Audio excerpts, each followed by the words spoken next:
उन बाप दादों को प्रताड़ित किया गया। अंग्रेजों ने पहले आजादी के पहले किया और आजादी के बाद अंग्रेजों जिनको जगदेव बाबू 10% का हिस्सा। महागठबंधन की सबसे बड़ी पार्टी राजद की तरफ से हिंदू धर्म और हिंदू धर्म से जुड़ी जातियों को लेकर लगातार निशाना बनाया जा रहा है। जहां प्रदेश के शिक्षा मंत्री प्रोफेसर चंद्रशेखर रामचरितमानस को नफरत फैलाने वाला ग्रंथ बताते हैं, तो वहीं अब दूसरी तरफ राजद के एक और मंत्री ने ऐसा बयान दे दिया है जिसको लेकर नया विवाद पैदा होने की संभावना बढ़ गई है। बिहार के भूमि सुधार और राजस्व मंत्री आलोक मेहता ने एक खास जाति को निशाना बनाते हुए कहा कि जिन्हें 10% में गिना जाता है वो पहले मंदिर की घंटी बजाते थे और अंग्रेजों के दलाल थे। जिसकी चर्चा बुरे चौधरी जी ने की कि जिसको देख के आप समझ सकते हैं कि ये जगदेव बाबू के उसी 90% लोगों के हिस्सा है। उन लोगों को, उन बाप दादों को प्रताड़ित किया गया। अंग्रेजों ने पहले आजादी के पहले किया और आजादी के बाद अंग्रेजों के दलालों ने किया। जिनको जगदेव बाबू 10% का हिस्सा बताते थे, उन्हीं लोगों के पास सारी जमीनें, उन्हीं लोगों की मिल्कियत। जमीनें कहां से आई? मैं राजस्व और भूमि सुधार मंत्री, मैं देख रहा हूं खतियान को देख रहा हूं कि जमीनें कहां से आई। बहुत सारे लोगों को तो अंग्रेजों की दलाली के एवज में, जब अंग्रेज जा रहे थे तो उन लोगों ने मुफ्त में या फिर क्या क्या उसके लिए उन्होंने गंवाया होगा पता नहीं, लेकिन सैकड़ों एकड़ जमीन लिख कर चले गए।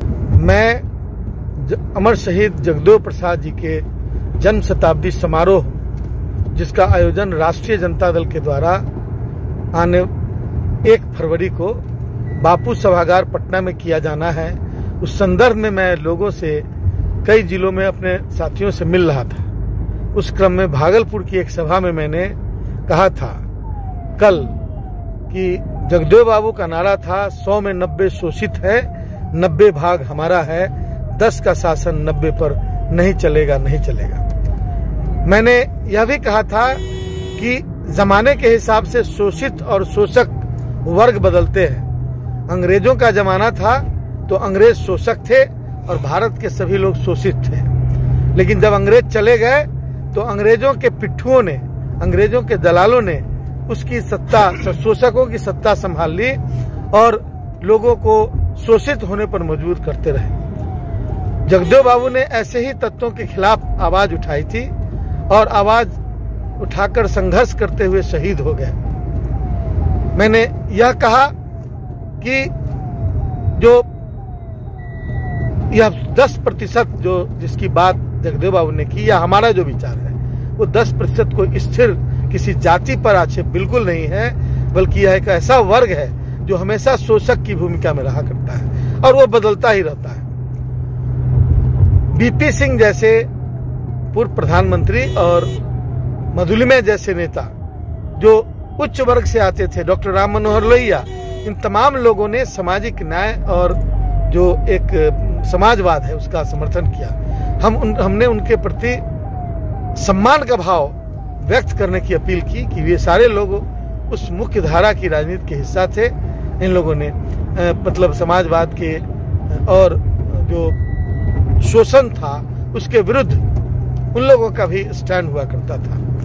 हमने एक बात कही कि मंदिर में घंटी बजाना चाहिए था जोगी जी को, क्योंकि वो एक मठ के महंत थे, तो वो जाकर सत्ता की कुर्सी पर बैठ गए और जो जनता, जो अवाम, जो लोग हैं, बहुसंख्यक लोग हैं जिनको सत्ता संभालना चाहिए था, उनको मंदिर में घंटी बजाने के लिए भेजना चाह रहे हैं। सत्ता के हस्तांतरण का यह अनोखा प्रयोग किया जा रहा है भारतीय जनता। इधर आलोक मेहता के बयान से बिहार की सियासत में घमासान तेज हो गया है। इसी क्रम में नेता प्रतिपक्ष विधान परिषद सम्राट चौधरी ने कहा कि राजद के एक मंत्री देश के सैनिकों के साथ खिलवाड़ करने का प्रयास कर रहे हैं, दूसरा मंत्री रामचरितमानस के साथ खिलवाड़ करना चाहता है।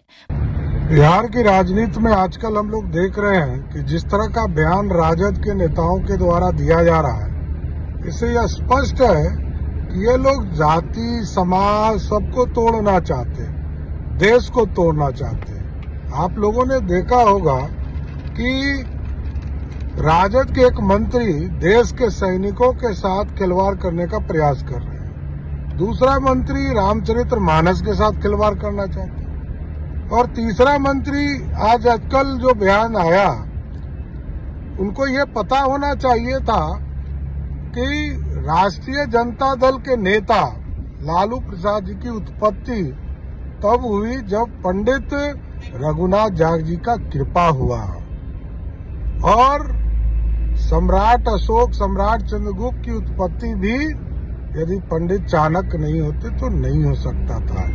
इसलिए ये हिंदुस्तान है, हिंदुस्तान और बिहार में सभी के सहयोग से, सब लोगों का साथ लेकर ही हम आगे बढ़ सकते हैं। भारतीय जनता पार्टी के नेता आदरणीय नरेंद्र मोदी जी का बड़ा स्पष्ट निर्देश और शक्ति के साथ पालन किया जा रहा है कि हम सबके साथ, सबके विकास और सबके प्रयास की बात करते हैं, सबकी चिंता करते हैं, सबको मिलाकर इस देश को आगे बढ़ाने का। बता दें कि भागलपुर के सालपुर पंचायत के कौंसिल हटिया मैदान में जगदेव प्रसाद के जन्मदिन पर आयोजित जनसभा को संबोधित करते हुए मंत्री आलोक मेहता ने ये विवादित बयान दिया था। पंजाब केसरी टीवी के लिए भागलपुर से अंजुनी कुमार की रिपोर्ट। हमसे जुड़े रहने के लिए हमारे YouTube चैनल को सब्सक्राइब करें और नई वीडियो की नोटिफिकेशन के लिए बेल आइकॉन को दबाएं। अगर आप ये वीडियो Facebook पर देख रहे हैं तो लाइक जरूर करें और ज्यादा से ज्यादा शेयर करें। धन्यवाद।